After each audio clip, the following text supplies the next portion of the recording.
The views and opinions expressed in this podcast are those of the hosts and guests and do not necessarily reflect the official policy or position of the podcast platform, its affiliates, or even the hosts.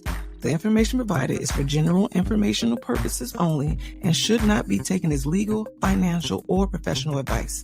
The host and guests are not liable for any errors of omission in the content, nor for any losses, injuries, or damages arising from the use of the information provided. Listeners are encouraged to seek professional advice relevant to their specific circumstances. Now enjoy the show. I like that mellow, like, hey, don't sue us. We got to put it into your jazzy life. And it's nice and, smooth. So it's like, listen, don't hold us to some of the things that we just might say. And he's still working with us. Our advice, don't blame us if it goes left. Okay? Well, the title is Running with Scissor for a reason, because God is still working on us, by the way. Absolutely. So, we just have life experiences. So we share. Indeed. We share. And it looks like me and you going to be sharing with each other because we're the light. We flying double instead of flying solo. We're not flying solo. We flying double. It's two. Got it. We are here. And we are glad that you are here. Those of you who have joined us already, welcome to Running with Scissors. As you know, I am your girl, Michelle, with the 1L. I am RG, unprofessional stunt double. Get it on the cheek. Oh, that's your name today. Okay. Oh, absolutely. It's the most randomest thing. It's a good job to have. I mean, that's a liability. Yeah. You need somebody to jump off of something on the cheek? Hire me. I grew up with a guy who's actually a stuntman now, but I should have known that's what he was going to be because he used to be on the monkey bars doing flips when we were kids. And I was like, I never said it then, but he's a stuntman now. It makes sense. And he's a stuntman in Hollywood. So he does stunts. How dope is that? People. Yeah. So all that busting his ass actually got me. All that flipping on monkey bars and hanging and swinging and all these different things. Look where you're getting paid the big bucks to actually do it for a check. And I think that's pretty dope. Nice. So tonight's topic is episode 21, how to keep your man happy, encouraged, and at peace. Ooh-wee. Yeah. So, I mean, okay. Yeah. All right. I mean, it kind of falls in line with last week to some degree, but we're going to see what twists and turns this journey will take us on today. No doubt. And we actually have a couple things on the internet we both seen, so we got that. And show's pretty action packed. And we might have a couple guests knocking at the door. Might have some people knocking. All right. So other than that, they can't come in unless they gotta pay. That's right. And there's usually more at the door. That's right. It's cover charge. You gotta buy your ticket in the place. It's more at the door. That's right. Hey, what's up, fam? What's up, everybody? We're not even. You know what? I just realized we're not even streaming to Instagram. United Front Instagram. Yeah. So I'll tell you what. I will go ahead and hit the intro, and then Instagram should be up and running. Let's go ahead and hit the intro then. I shall. I got a better mouse today. This is gonna be great.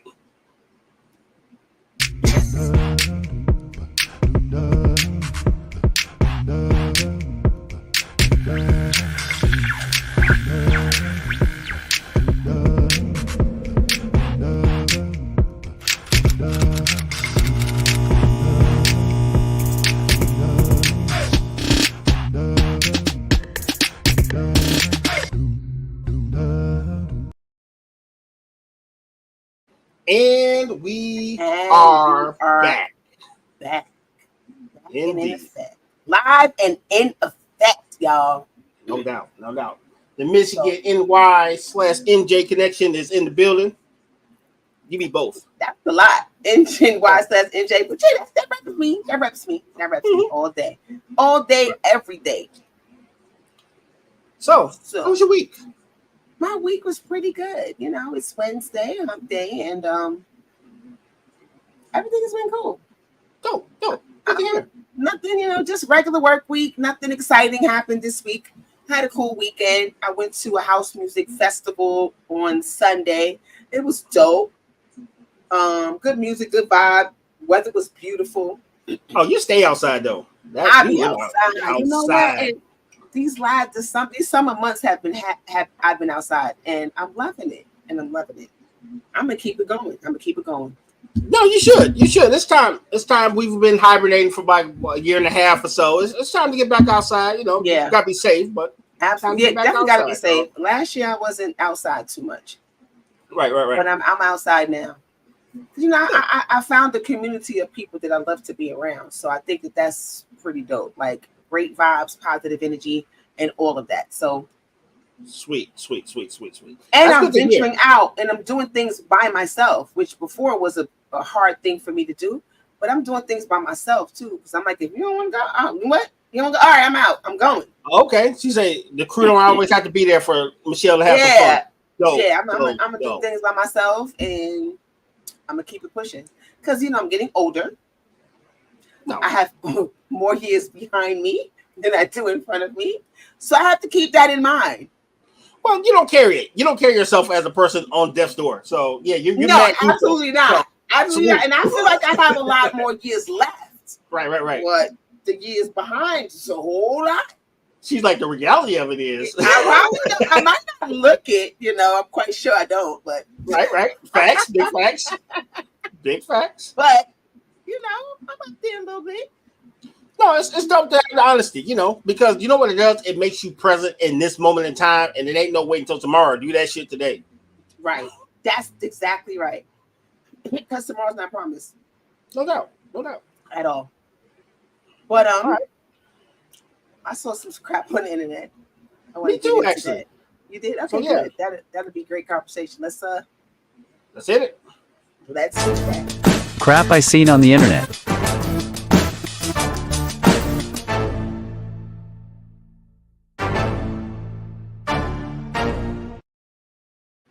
So, ladies first, what you got, sister? I actually have two things, but the one they may tie into each other. Yeah, ISO? Yeah, ISO? No, I don't need the ISO. Just me and you. Come on. We talking. You know what I'm saying? We just chopping it up. I got it. So the first thing, I don't know if I should start with the camera. You already turn the way the person is, so it's like you talking to them. But right, yeah. Even though I can't see the damn screen, I'm looking off in the corner. But anyway, that's either here or there. So there was a question, and it says, a woman said this, that women should place their husband before their kids, right after God. She says most relationships fail when women don't do that.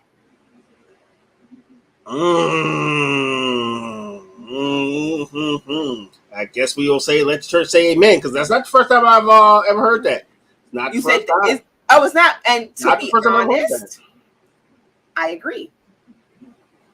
Now, I will put a caveat. See, there has to be some layers to this, right? So if you come to the crib and you have this full course meal and your kids are eating oatmeal, then something did not work. I think what happens is that this statement gets lost in translation. Okay. I think that people go to the extreme of what? I ain't put no man before my kids and about that kind of thing. No. Yeah, but we're not talking about y'all because y'all ain't got it. And you probably single or whatever in a failed relationship. I think that if your household is running smoothly and the way, the order that it's supposed to be, that yes, your husband does come before your children. Your husband, not your boyfriend. So you mean the baby daddy and the boyfriend can come up there and drink up all of like the Well, son, you know what? like let me take that back because you guys everybody doesn't believe in a traditional sense of marriage. Okay. So in that respect, if that man, whether he's your boyfriend or not, is the head of your household, and then yes, then it applies to him too. Okay, I dig. You know what I'm saying? I would say yes and no, right? Because there are caveats, right? So we have to do what's best for the group. I'm a group person, right? So yeah, my wife is the first in the crib, so wherever she say go. However, that doesn't short what the kids need, and I think that's where you're going with that. So like, yeah, we're all going to have steak. Of course, we're going to have better steak, but you might get your steak too. So we want to make it where no one feels like they're shorted, because remember, the pillar of your young world is your parents. So if they already like into each other, they like, he over there. You know, you kind of got the balance a little off. I get it. Yeah. But I don't think it should be something that's so like, oh, he comes first and y'all over here are last. I don't think it should be like that. I just think that should be just what they see. You know, he get the big piece of chicken. Yeah, and see, that was an honor, because you know what I'm saying. But for those of us who didn't grow up behind the desk, you was out there working your ass off, frame plant, construction, whatever. You needed that. You needed them calories. So you need that big chicken, right? Yeah. And I think that sometimes that gets lost in translation with a lot of women, because they have this mindset that they're not putting no man in, before their kids, and it's like you're thinking about it in the wrong way. This is the man that is the leader of your home. So he not only is he leading you, he's leading those children too. So why should you not respect him as the head of that home? And see, that's a red flag, because a lot of people from blended families, they already had a situation where that child was kind of their companion, and it's hard to actually transition. So sometimes a blended family, especially men, end up having to literally compete with a kid that was there before. I get that, but that's the mother's fault, though. A little too much. I get that, because if you've been a single mother and you've been raising your children, and now you have a man that comes in and now he's in your home, then it's been you and your children for all of this time. So now they have to share space with someone else. So yeah, that could be a little tricky, but then it's up to you as that single mom and that man to make them comfortable with that transition. Right. But as we know, oftentimes it doesn't go that way. It gets a little hairy at points. We're talking about a healthy dynamic here. So unfortunately, there are a lot of unhealthy dynamics that are not that, but it should be. So the point of the matter is that I agree with the sister's statement when she said what she said, that yes, your husband should come before your kids. And it's not a thing where, like you said, your kids are sitting over there eating cereal. Yeah, and we over here eating lobster and crab. Like, yo, that's a bit much. Hey, yo. Unless somebody allergic to like seafood, there's no reason why everybody eating the same thing, Right. That's not that. It's not that at all. It's not, I don't know what people agree. I got facts. Hey sis, in the comments. Yeah, because come on, ladies. I really want a woman to be on here that disagrees. I want to see why. But so far no one has commented yet. But it's all good. I know there are plenty. Right. That disagree with that statement. I know it. I know that. But that comes from trauma, that comes from failed relationships, that comes from a lot of other things that cause them to be in that space. Right. And my thing is, even with that, if you feel like what we're saying is batshit crazy, then you should tell us why. Because I've seen situations where, like, the husband gets home, he's getting a crib, you say, oh man, that's ideal. But then, like, he sleeps in the king size bed and there's a bunch of blow up mattresses where all the kids sleep. Yeah, that's not cool. Yeah, I don't know, fam. That's a little sketch. If that's all you got. I've seen that with just single mothers. Yeah, they're dressed to the nine and the kids looking like ragamuffins. Thank you. So that's a little crazy too. Yeah, that's crazy work. I ain't saying you gotta have designer or everything, but everybody at least needs to be clean and have some stuff. Trash survivor in the house. Oh, good Lord. I'm afraid to ask what that means. I don't know, Kiki. I don't know. Oh, no, homie. But the other thing that I saw, I guess I saw it on the internet, was Cam Newton. That's his name, right? Yeah.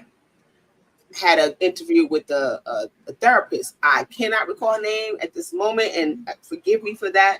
But she was talking about, because he has a lot of children in a few different homes. Really? I didn't know he was on the Nick Cannon tip. I didn't realize he had so many kids. I was like, he has 7 children, but he has 3 baby mamas. Nick Cannon got a lot more. So, but her point was, you have created a house and a home. The home is where you are currently with the kids that live in the home with you, and you've created that with the woman of that child. The houses, she said, are the ones that you keep creating with these other women where your kids live. So you feel like, oh, yes, you can take care of them financially, but you have not created a home with those children because you're not there. I get it, but co-parenting happens all the time. He just supersized it though. So yeah, co-parenting is great, but when you have a lot of children like that, there is no way that you can be present at every point in those children's lives. You're more present with the child that lives in the house with you. Got it. So yeah, you know what? That's fact. Yeah, you're more present in the child, and someone's going to be slighted. That's what I say about Nick Cannon and all these kids. Yes, you got the money, you can buy them everything, you can take care of them, you can get them everything they want. But oftentimes, these kids want you. You can't be at every football game. You can't be at every situation. You can't be. Now I get it. You're a celebrity. Even if you had 2 children, you might not be able to be present at everything because of your occupation. But I guarantee you that you could probably finagle a little bit better than you if you got like 12, 13 children. Well, I would say it like this. Like, luckily, not that I know of, knock on wood, my dad was, me and my sister was those only children that we know of. Knock on wood. But he worked every day. So even though he was in our house present, he was at work. So we still had limited time. So with Nick Cannon having like 50, 11 jobs, I don't know where he finds the time to be around his kids. Right. At all. Like, when do you see him? When do you see him? Because I work a regular 40-hour job. The only reason I see my kids is because I work at home now. Because when I was actually working. And you live with them. Yeah, that's the reason I get to spend time with them, because I'm actually working at home. Because when I was on the road all the time, I didn't see my kids. You didn't see your kids, right? My firstborn, and this is real facts, I was working so tough. I walked in and he walked with me. I'm like, damn, when did you start walking? Because I don't remember seeing his first steps. He had been walking for like a month, and I had seen it for the first time. Like, yo. And that's what made me tell him, damn, I missed my man's first steps. How fucked up is that? But I couldn't stop working though. But yeah, because you got to pay the bills. That's gonna work. Now these are people who have lots and lots of money. So I feel like they can take more time out and say, let me be. I don't even know what that even means. So, but Cam Newton was so not receptive of what she was saying, because he was so stuck on being right and so stuck on, oh, I take care of my children. Blah, blah, blah. But she's like, you're not really listening to what I'm saying. Well, you gotta understand, he is a person that's been catered to his whole life. So nothing he says is wrong when you always have the same sounding people in your ear telling you you're right. So yeah, she's probably the first person that told him, like, dog, you tripping in a long ass time. Yeah, like, bro, what you think that you're doing, you're not doing that. Yeah. I know you think that because you could take your kids and you are in their life. No one's saying that you're not. And in their eyes, you're probably the greatest daddy ever, because you're the only daddy ever, because that's the only one that they know. Right. You know, so, and they get whatever they want. You know, kids are happy. Kids are easy. You know, you give them everything that they want you. You're the greatest man of all time. You're the great, but then there's times when they are missing you. They're missing your presence, because sometimes they'll grow up to be like, dang, I didn't even have my dad. Like, I had things, but I didn't have. I took the training wheels off my bike by myself. Little stuff like that you don't never get back. You don't get back, right? Because oftentimes kids remember all of the things that you didn't do. Yeah, it's the little stuff. When they get a little older. I mean, you know, when you're getting it, it's thank you. But as time goes on, you know, my kids could sit here and tell you all the things that I didn't get them. Mm-hmm. And I could be like, well, what about this? I could have swore I went without to bring your little behind this, and that's what you mad about? That's talking about noodles. Listen. That's right.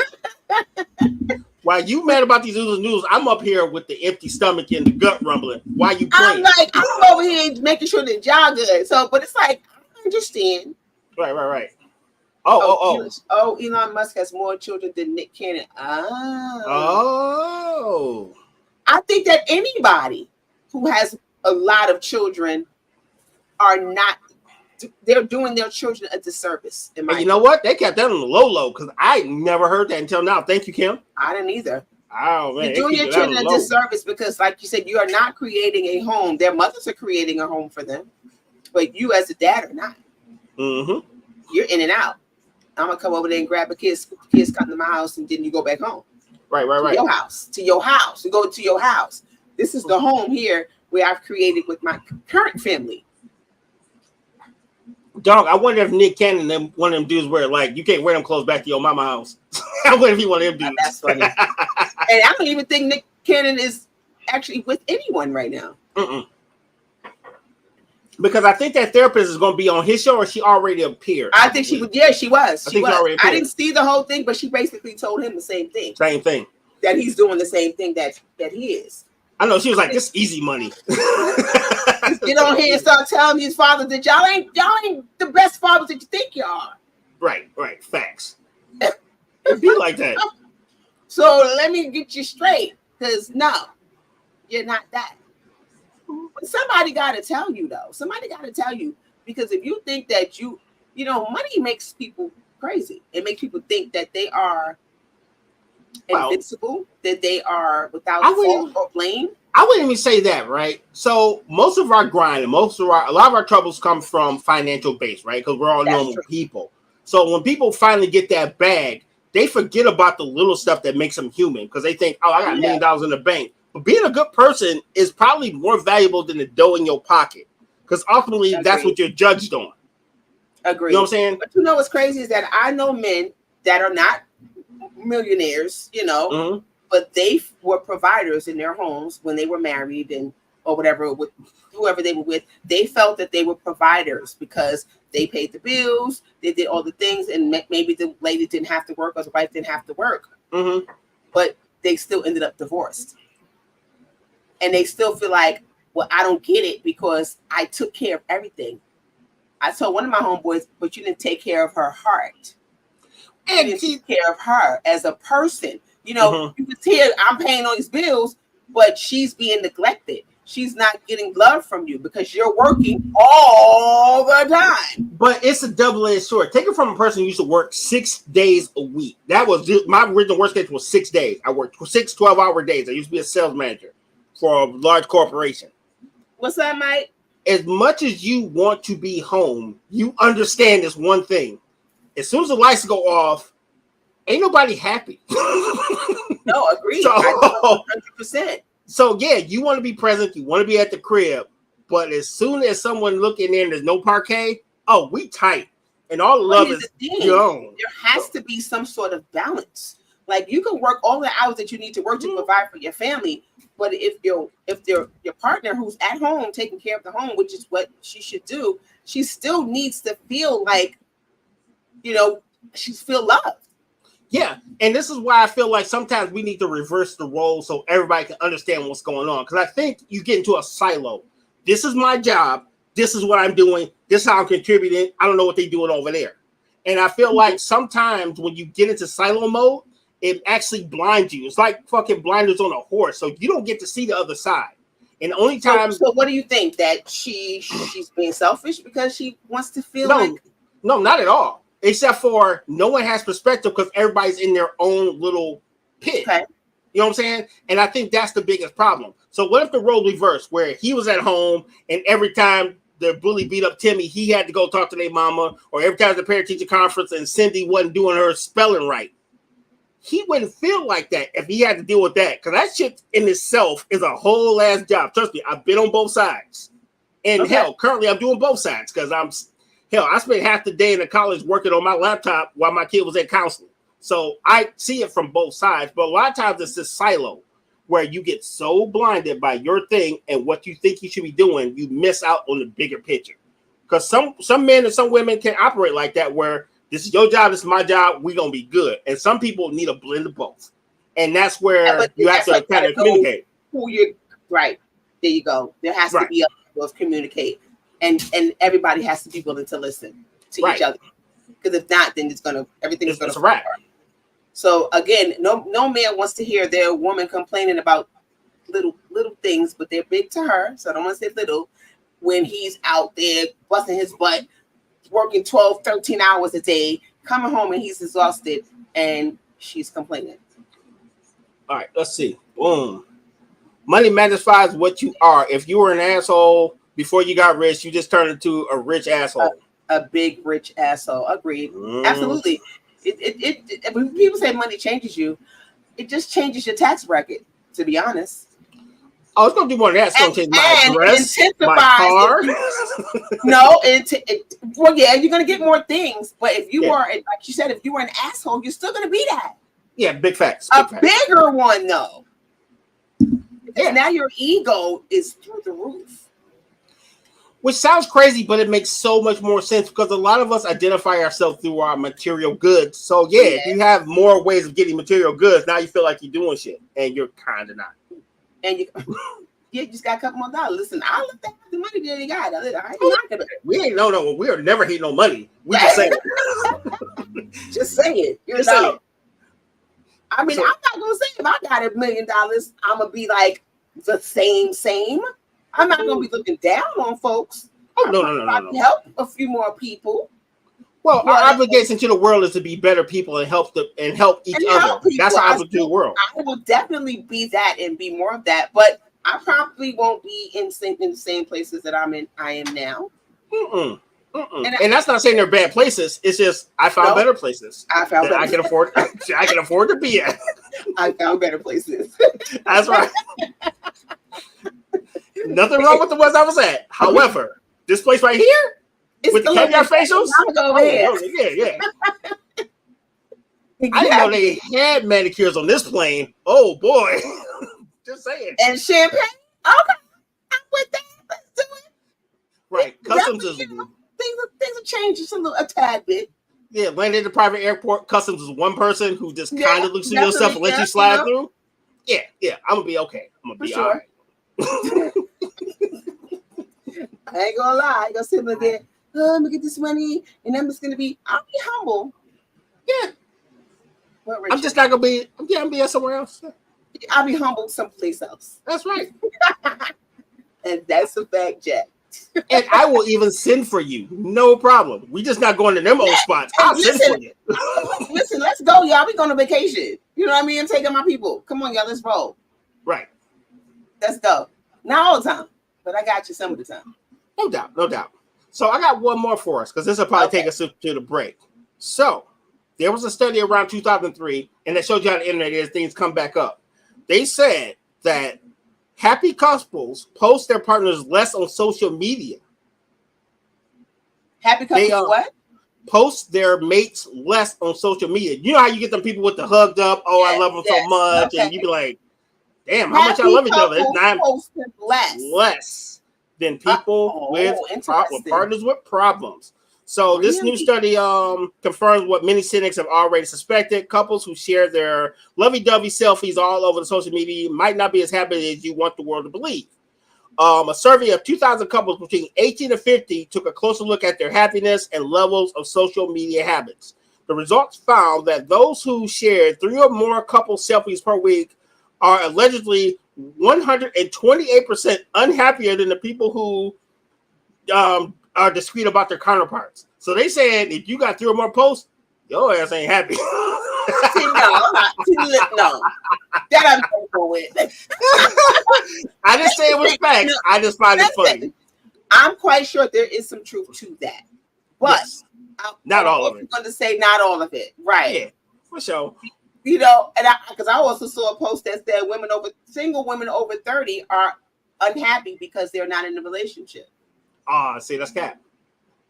It is cap, exactly. I'm quite sure there are single women over 30 that are unhappy because not in a relationship, but there are a lot more that are good. Yeah. I would say yes. They're not looking for a man to make them happy.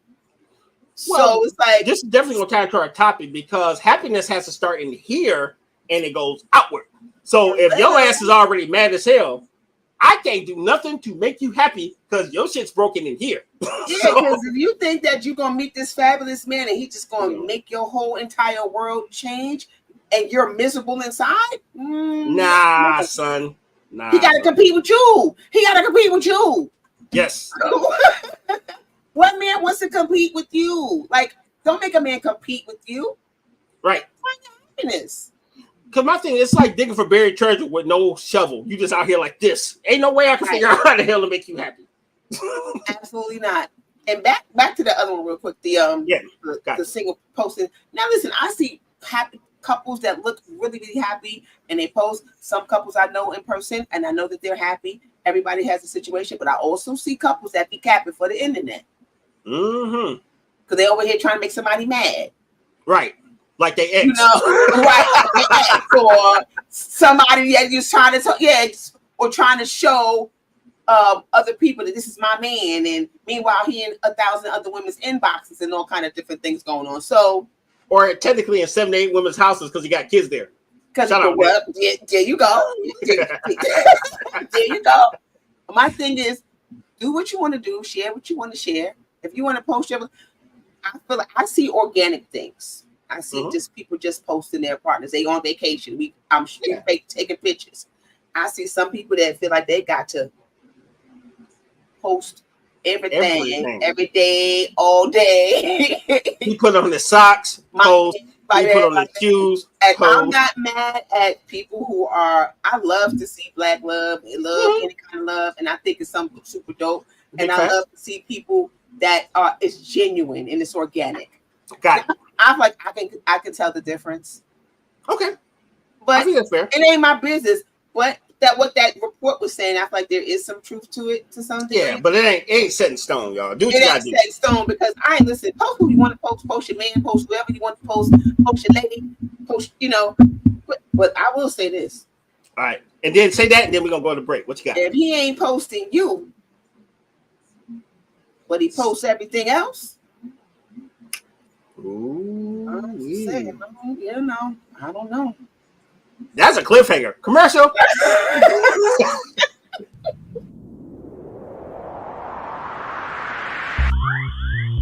What up, peeps? RG from a United Front. Got a quick question for you. Have you always dreamed about podcasting, but you don't know where to start or what even platform to use? Well, I can answer one of them questions for you from the start. Make StreamYard your first investment in your podcast future. StreamYard's easy to use, and it allows you to go live in multiple platforms at once. So, Facebook, YouTube, Instagram, you can stream them all at the same time. Show us some love. That's my point. When you open up a StreamYard account, use that link below. That actually gives us some love so we can keep producing the same content, and you can also be using the same high quality technology we use to bring the content to your internet browser. So please and thank you in advance. Go StreamYard, go United Front. Talk to you later. Tap into your essence with a Divine Essence candle. Candles that soothe your soul and balance your chakras. Each candle has an affirmation inscribed on each jar to help you stay grounded, create balance and harmony. Use code DE20 for 20% off your first purchase at divineessence.us. Tired of the same old motivational speaker? Well, unlock your full leadership potential with Penny Owens. Through storytelling and real-life obstacles with real-time solutions, you'll heal your inner child, expedite the learning process, highlight your strengths, and soar to the next level. Using my keynotes, Depression Ripple, and Purpose Power Infusion, I tackle the underlying issues that keep you from being where you want to be. Join the many who have changed their lives after hearing me speak. Go to www.pennyowens.com. And we are back. Thanks for all our sponsors. Big shout out to our big homies StreamYard for making some of this stuff possible. We appreciate y'all. Keep giving us some damn discounts. Stop playing. Absolutely. Welcome back, y'all. Shout out to everybody that's in the chat. Appreciate y'all pulling up. And so I think Kiki. Wait. What Kiki? Oh, Kiki's throwing tomatoes at you. Yes, at the commercial. Not at me, just at my commercial. Thanks. Oh, RG. Oh, not you. You in the commercial. Okay, got it. Commercial. That's right. Today's topic is how to keep your man happy, encouraged, and at peace. I don't have one, so I don't know. Oh, stop. You better stop. Stop it. Stop it. Put you in timeout. Stop it. Don't you start. I'm just saying. Maybe that's the reason why. Because I don't know how to keep them happy. That might not be true. They might be on some nonsense, and you might recognize the signs. I realize I know how to keep a man happy. All right. But, my choice in men in the past have not been the greatest. I'm not going to blame it on you. I got to take some accountability too.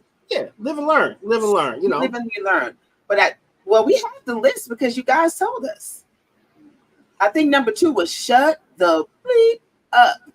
Yeah, shout out to E. That was one of them. Yes. So I think peace. Mm-hmm. No man wants to come home to chaos.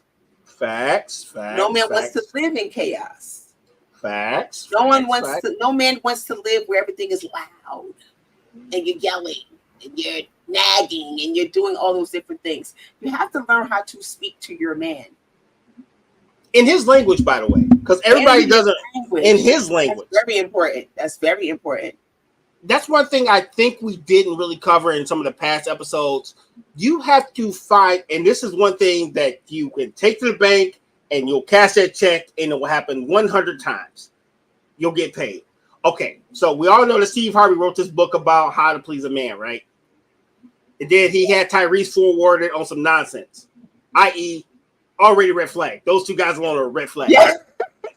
You cannot take these self-help books, these goddamn Cosmopolitan magazines, and try to shrink to fit that to your man's needs. You gotta be careful. You might have to go to the library and do some damn research and figure out what works for you and your man. Because I think that's a big thing that brings not peace. Because you read this one damn thing over someone who already has a failed relationship, they sleep with the pool boy, and then you want to take that to the crib. Like, no. You have to do the research on your mate and find out what makes them tick. Because some mates need that pound of back, honey. You're the best, greatest of all time. And sometimes you get the man that say, "Hey, yell at me." You know what I mean? So you have to find what works for your mate. Right. Yeah. Every relationship is not a one size fits all. It's just not. It's just not one size fits all. Every relationship. Kiki. The losing language. Every relationship is not one size fits all. So that means you have to tailor how what does your man want? What does your man like? Talk to him. You know, I find that oftentimes what we do as women, well, I don't want to say all of us, but some of us can keep it a buck. We treat men the way that we want to be treated, but that's not the way that they want to be treated. You know, people always say treat people the way you want to be treated. Yeah, my love language or my language might be something different than what his is. So if I'm going to treat him the way I want to be treated, am I disregarding him? Well, because he may not be this affectionate. I might be affectionate, but he might not be. Well, you know what it is. Some people don't have the nuance to be able to switch it up, right? They know one way to do something, and they don't know how to change it. They don't know how to balance it where it feels natural to them and natural to their spouse. That's true. So a lot of this time, I find that people are spitballing. They're like, "Oh, he might like this. He might like that, right? She might like that. Like, oh, he play video games, but I don't like them damn video games. But he might like this. Like, what do you mean?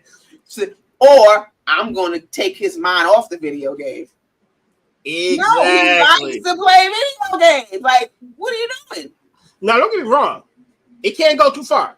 Don't get me wrong. Because take it. I'm a video game player all my life. It can get too far. I can sit in this basement on a good day, and I may only come up to pee and get a glass of wine and go right back downstairs. So it can be over. It can go. Well, okay. Well, I mean, in that case, it's like, hello, are you gonna? Can I get some time? But my thing is just, man, you've been on the video game for about 25 hours. Can I get a little time?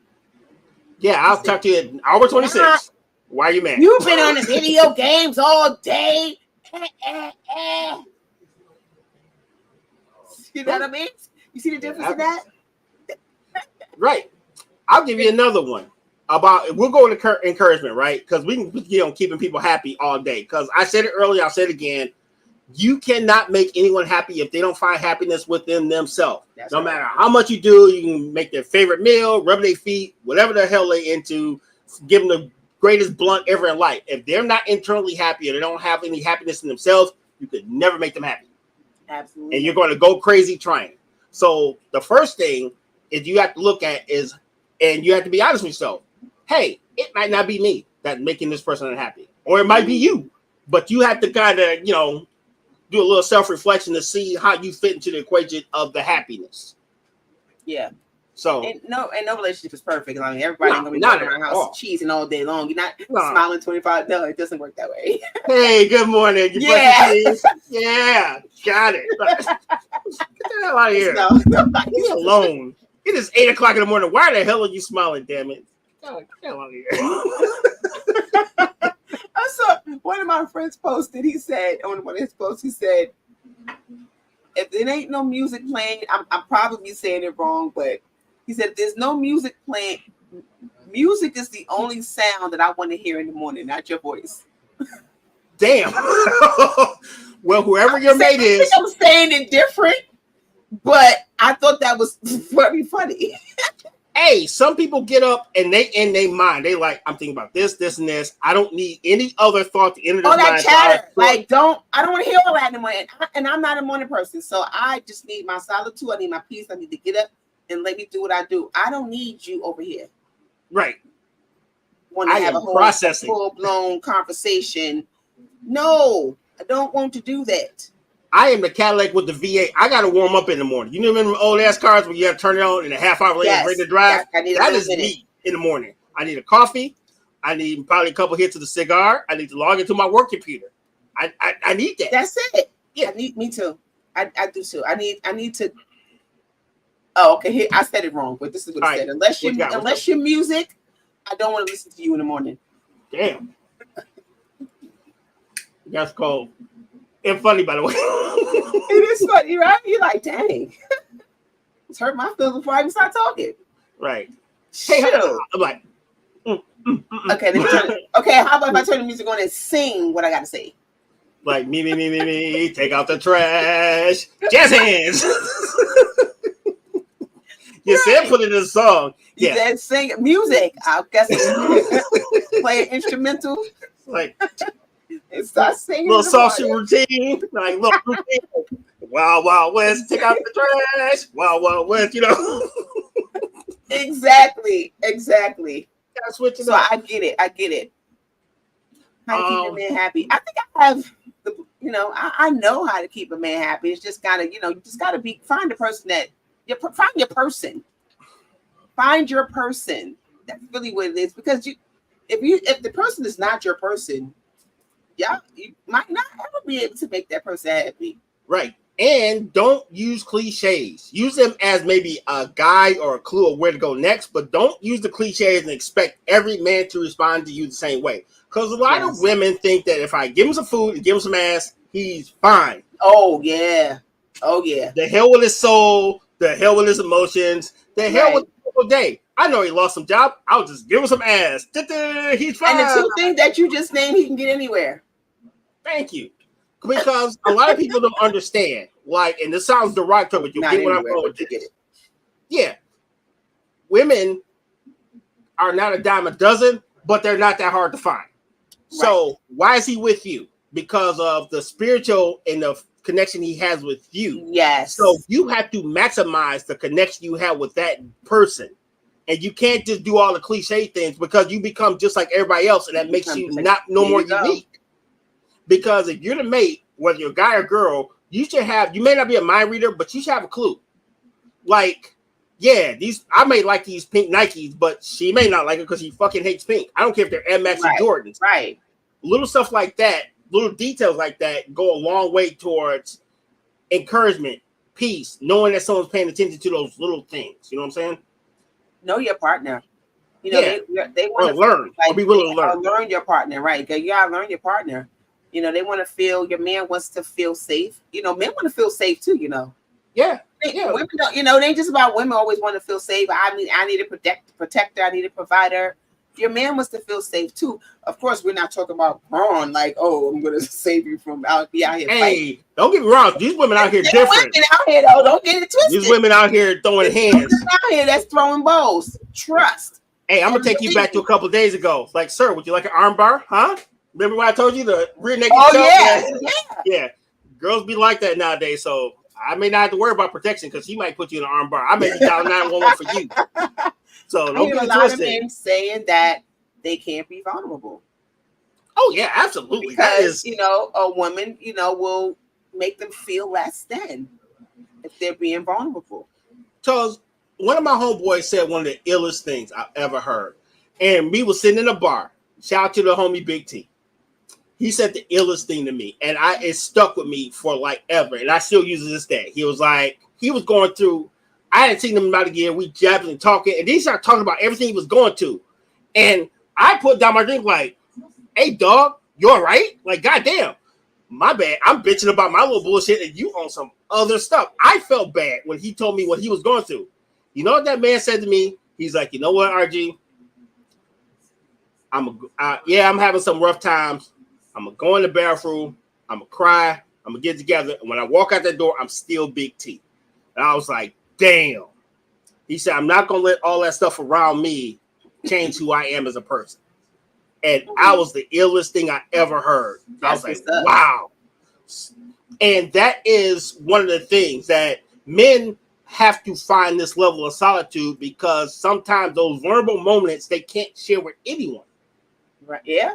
They can't share them with anyone. And then when they try to share them, it's like, all right, you said, yeah. Here's the light bill. Right. Or, yeah. Oh, well, I had a bad day at work today. Yeah. Or my daddy didn't feel like that. They look at you like just because you don't respond the way your daddy did or whatever. But the way your daddy responded was wrong. Well, you didn't see your daddy sitting in let me not say it was wrong, but that's a whole other generation. Like, our father's generation, they showed no vulnerability. They showed no emotion because they were men. And they were the men of the house, and they had to be the providers of the house. They didn't have time for that. Right. And times were different to the point where guaranteed they were somewhere that you didn't know about having a moment. And you got to understand, a lot of people, they may not come out and cry, but that shit's going to come out somewhere. So coming out somewhere. Yeah, he may not cry in front of you, but if the Jack Daniel point a little heavy, if he takes a little longer to get home, that's all that shit that he. So it's coming out somewhere. It's coming out somewhere. It's coming out somewhere, and hopefully you won't end up with siblings. So just say it.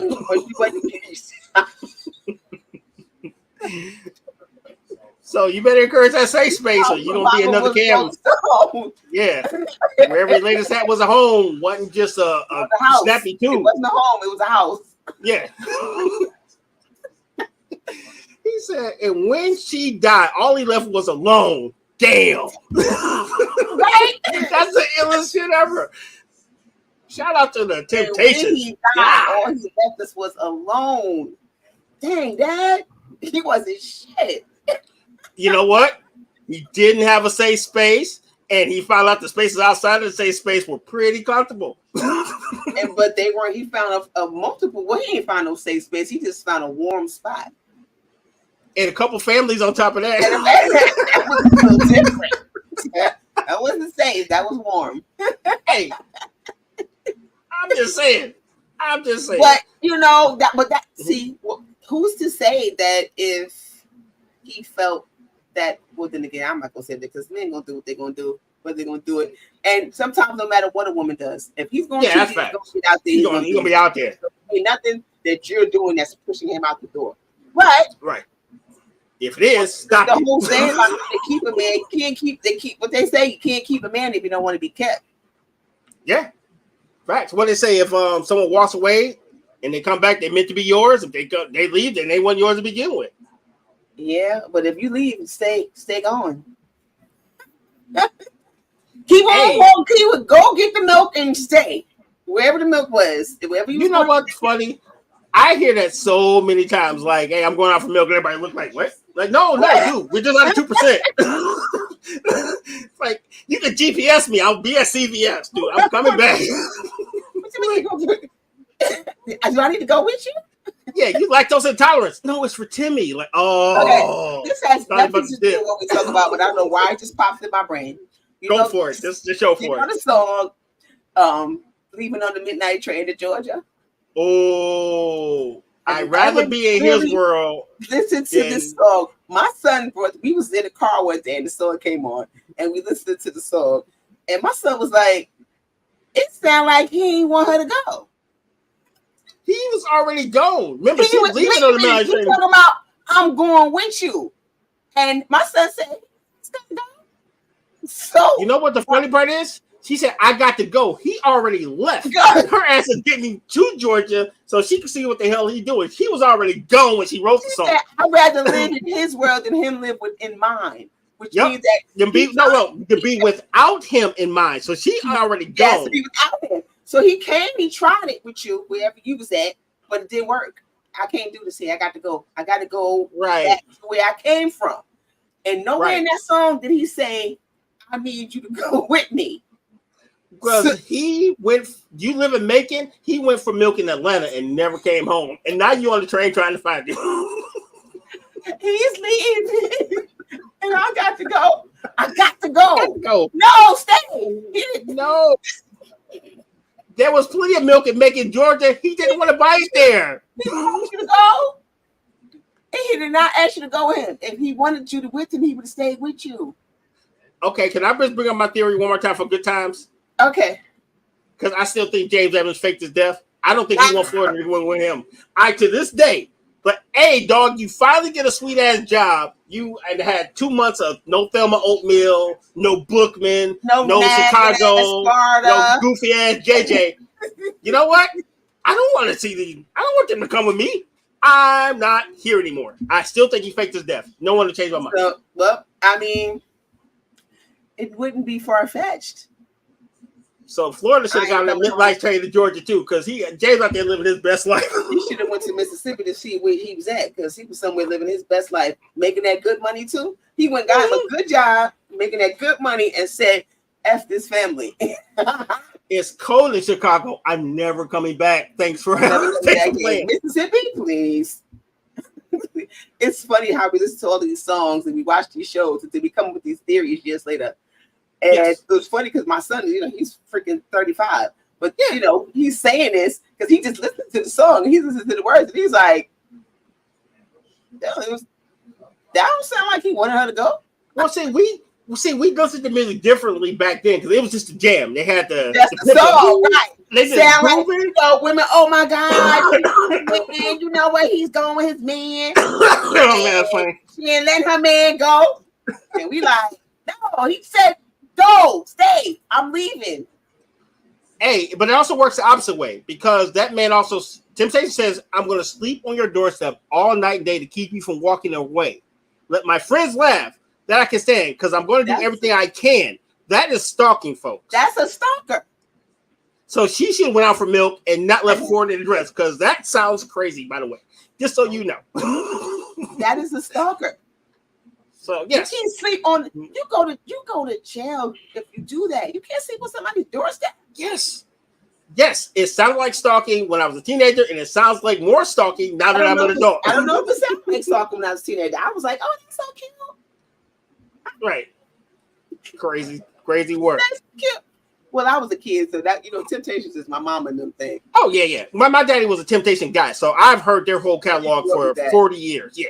Same thing with Boys in the Hood. She couldn't finish the movie. Okay, speaking of Boys in the Hood, I don't know how we got on the subject of movies and shows, but because that's our thing. We end up tying everything in the movies, by the way, just so you know. Boys in the Hood. Mm-hmm. Keep it buck. Freaking Doughboy. Why does he bring the dead body into the living room? And then after he brings the dead body home in the living room and lays Ricky on the couch, the baby coming in starts screaming, crying, and he goes, "Get the baby out of here. You don't need to be seeing that. Sir, you brought the body." You realize how many hospitals he passed to bring a dead body home so his mama can verify it. Hey, you drunk too many St. Ives that day because there's nowhere where I'm going to tell my son to bring the body home so I can verify it and then take him to the hospital. Because, Ricky probably could have lived if he didn't take a 45-minute trip home. Tell him that, though. He just brought the baby home. Brought the man home. Michelle, let's think about this as rational adults. I mean, you are fairly rational, right? Okay.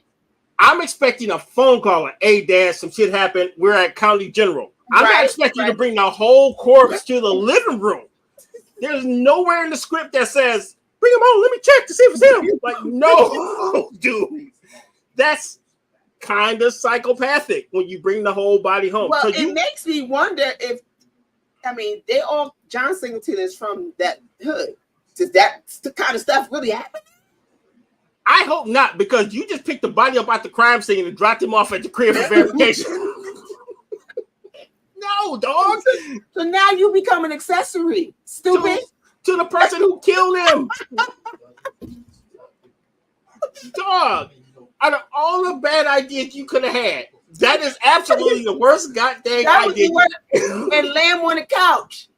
And the couch was white, by the way. It was a white couch. Thanks, buddy. Now we got to buy a new couch, and we got to dead body. We got to buy a new couch, and the boy's dead. Now we got to call the police and tell the police that you moved the body and brought him here. Thank you.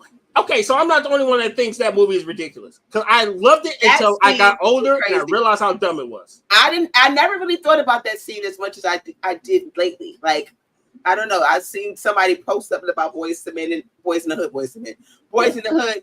And I was like, that scene is rather ridiculous because you bring the baby and tell the people to get out of the room. They don't need to see the body. Why you bring the body there? Why? Yes, Why the body there? It's just the more I think about it, the more ridiculous it is, right? Yes. Just think about it.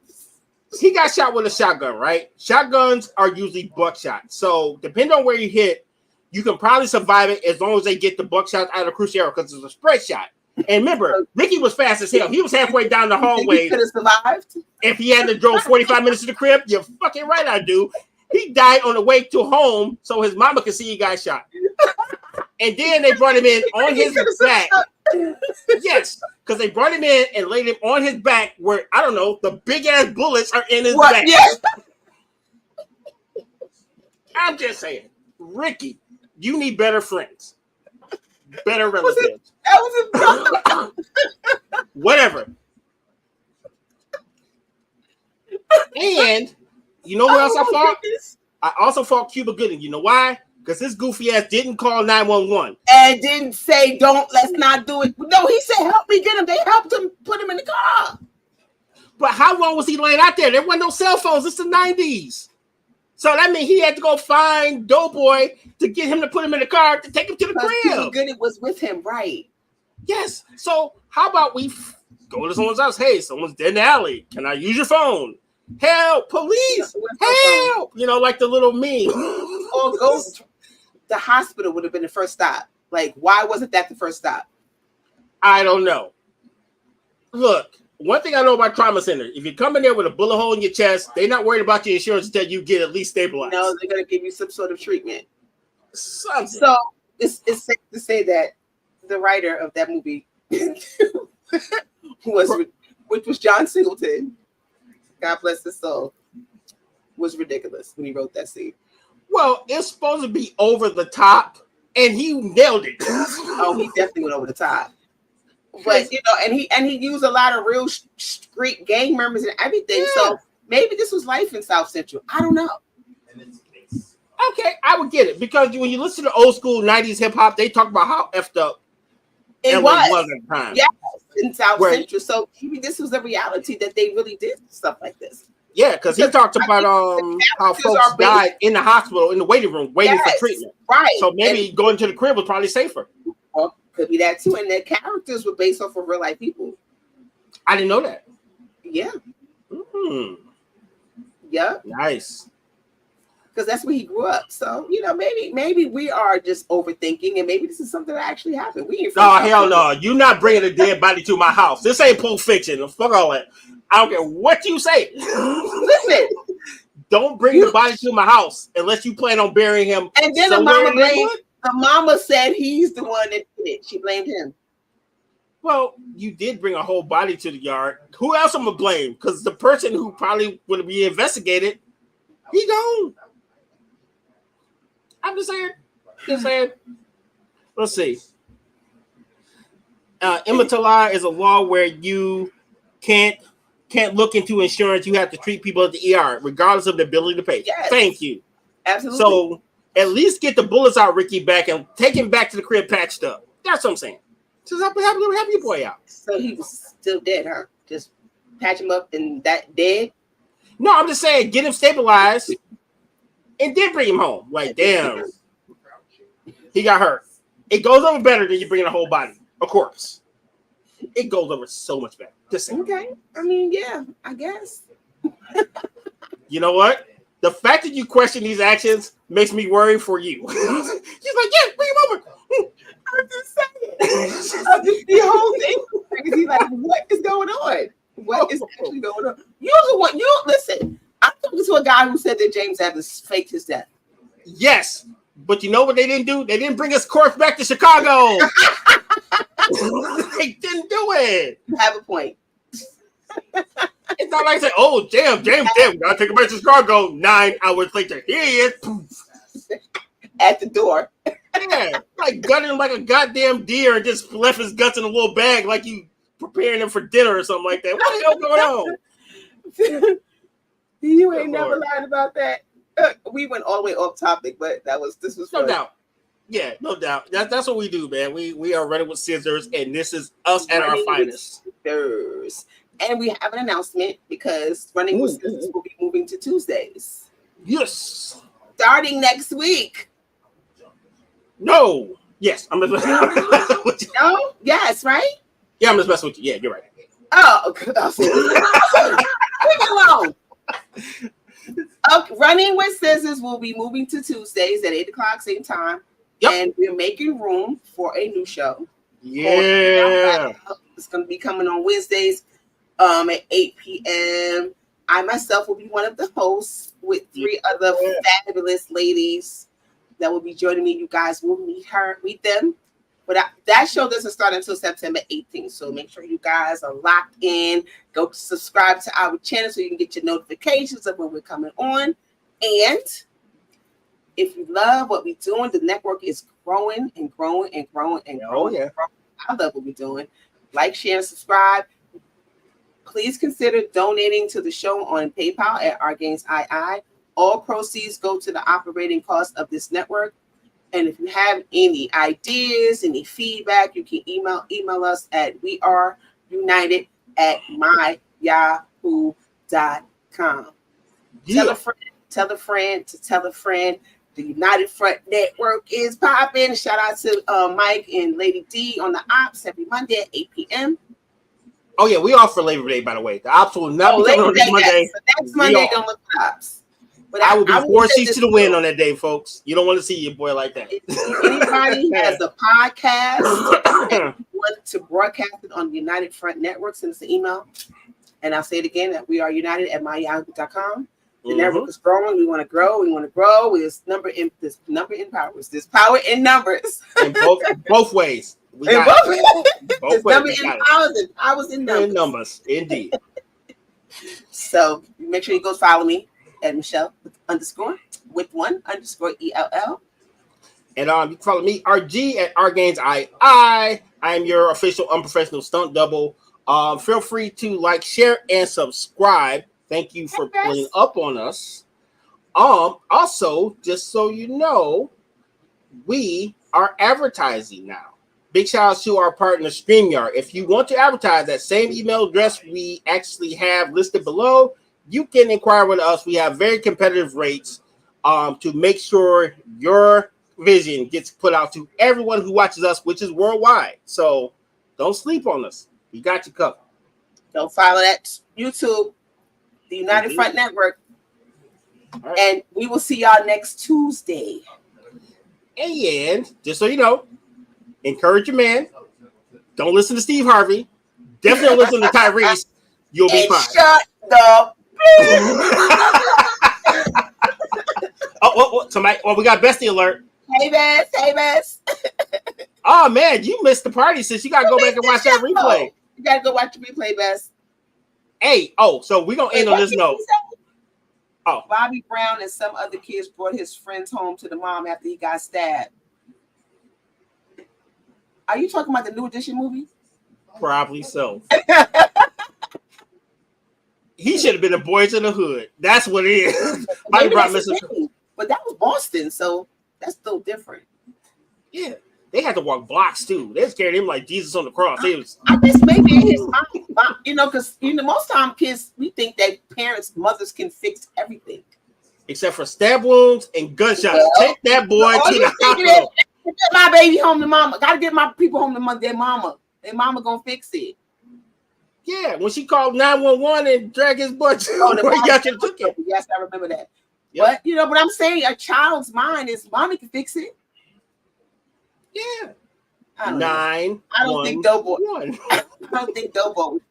figure that. Gotta love it. See y'all next week. Bye.